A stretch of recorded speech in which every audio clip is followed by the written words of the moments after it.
What up YouTube, this is your boy Gamelander here. We're back at it again with another video. Today we're doing She-Hulk Season 1 Episode 4. This is the review. So, She-Hulk has been a tough show to review. She-Hulk has been a tough show to review. I have struggled to watch and honestly be entertained. Oh my god, in this show through and through. Like, both things can say, but She-Hulk is like, it's just a weird show to watch all throughout. There in this episode, I can say there was some entertaining moments close to the end, in particular where She-Hulk was fighting some demon, like demon ghoul like creatures. I think that part was pretty cool, but to be honest, the character of She-Hulk is so insufferable. The character of Jen Walters is insufferable. Both characters are insufferable. Both sides of the characters are insufferable. There's nothing likable about her really. So even though those scenes kind of look cool, it doesn't. By the time those scenes comes along, my interest is already lost. It's unable to keep my interest even slightly. Even though they're seeing that looks interesting, it's always bogged down by a lot of prior things that are basically annoyance. The annoying behavior of Jen Walters and attitude of her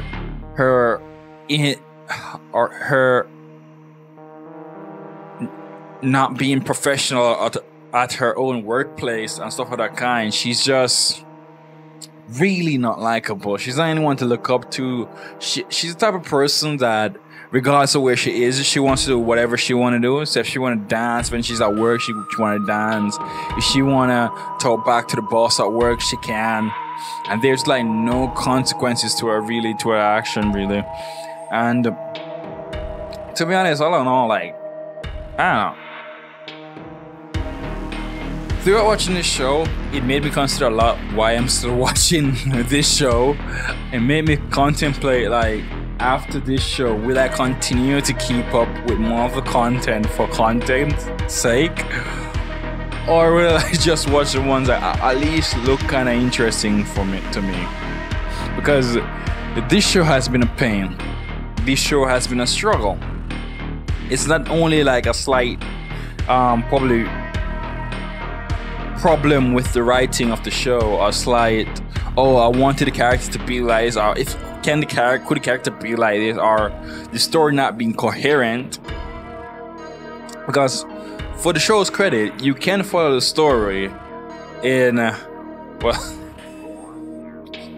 I mean, episode to episode. After the first episode, right, you can really follow each story very cohesively. The first episode was really rough. Like, things didn't really match our sequence up properly in the first episode. Well, after the first episode, you can follow the story a bit more concise. There's not like two different clips that can mean two different things. There is though the continual belittling and demasculating of men that has been going on in this show, and that's still here in this episode. I would say this episode is back to being more is hella prominent in this episode. I ain't gonna lie. That Jen Walters as a character, she come out because basically the episode that Jen and She-Hulk basically go to join an online dating site and go on dates. As Jen Walters, she get a lot of loser guys, she can say assholes. Literally a guy that was talking to her and staring at another girl's ass as the girl's walking by. I was like, no guy in their right mind will do that. Even if the guy just wants sex, he will not do that. But with this show, it's like, guys are such assholes. It's just like unbelievably assholes, and it's like, no guy would behave this way. Like, come on now. And the guys that, and Yeah, like as Jen Walters, there isn't any nice guy she meets on album. A lot of weirdos, and as She-Hulk, she meets a pretty decent batch of what seemingly nice guys. But yeah, seemingly nice guys and stuff. So it's a kind of weird message they're trying to send here. I don't understand, but it reached to a point where when the guys, especially the guys that She-Hulk meets, when they start to talk, is especially guys with what She-Hulk settles on, is almost like this fantasy of how they want guys to be in their own little warped reality, where the guy is just yes ma'am. Oh, how about you? Just want to know it's all about the girl, you know? Not ain't saying anything about himself. And it's not even like he opens like not saying anything about himself, want to get to know her. He literally did not say anything really about himself to all that. And it's almost like it's such a weird thing because no one would actually behave like that. And to be honest, the guy was so feminized. He had big muscles and everything, but it felt so feminine, right? And to be honest, a lot of the acting in this episode was really stiff again. Back to stiff acting. And it was like, it's almost like it's almost like people, like the actors that were in the scene were just saying words. They didn't care about the words. They didn't really put an emotion. It's almost like they're just saying stuff off a piece of paper. That's how it felt. Like, it was, oh my God. Like, literally after this series, I'm gonna be very picky with the Marvel content I watch going forward. After Phase 4 is completed, I'm gonna start skipping certain shows and stuff because I don't think Marvel will be getting any better anytime soon. I think they will still continue the path that they're continuing on, and a lot of the content now is very boring, and I'm at a point where I kind of want to cancel my Disney Plus subscription because I don't see, if I'm not getting enjoyment or entertainment out of these things, why should I keep spending my money with this company that's not giving me entertainment? It's giving me belittling of men and all that kind of stuff, but no entertainment. And see, if it was a case where they release like the bulk of the entire season and then they release the entire season of something else for like guys, it wouldn't make sense. Because you say, oh, as men we have something, we can watch something else, and this is just a weird fantasy. And it's not like they're gonna give guys the guys fantasy, and that's just the thing. Like, that's just the thing. If a guy's writing a script, he has to make sure the girl is at some competence and doing something in the series that doesn't make you seem like just like something that's someone that's around, and you know.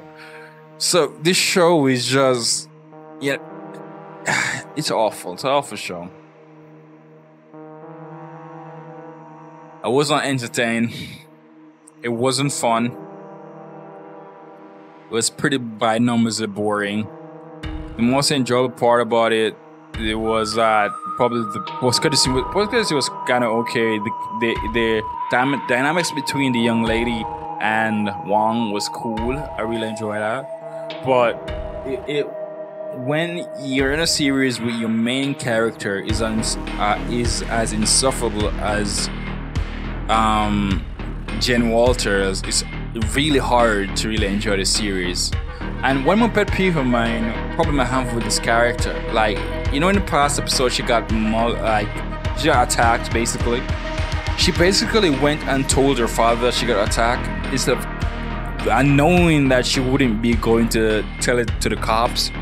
I feel like the writers did that just to have the line to say that, oh, I'm She-Hulk, I can defend and protect myself. So it kind of makes it seem like she's invalidating the father's concern and point. Like, he's your dad, he's trying to protect you, even though you can protect yourself. His job, natural instinct, is to protect you.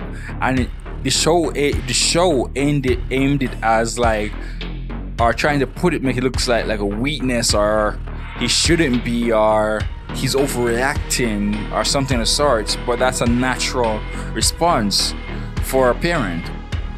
So that was kind of weird to me, and I don't know. But guys, without further ado, this episode has been lame. This show doesn't feel like it's getting any better anytime soon. It feels like it's continuing the same trend, going down, down, down. I hope it gets better, but I don't feel like it's going to get better. But we'll see. We absolutely will see. But with that said, guys, please like, subscribe, and leave a comment on the video, and see you guys in the next one. Peace out. Gamelander out.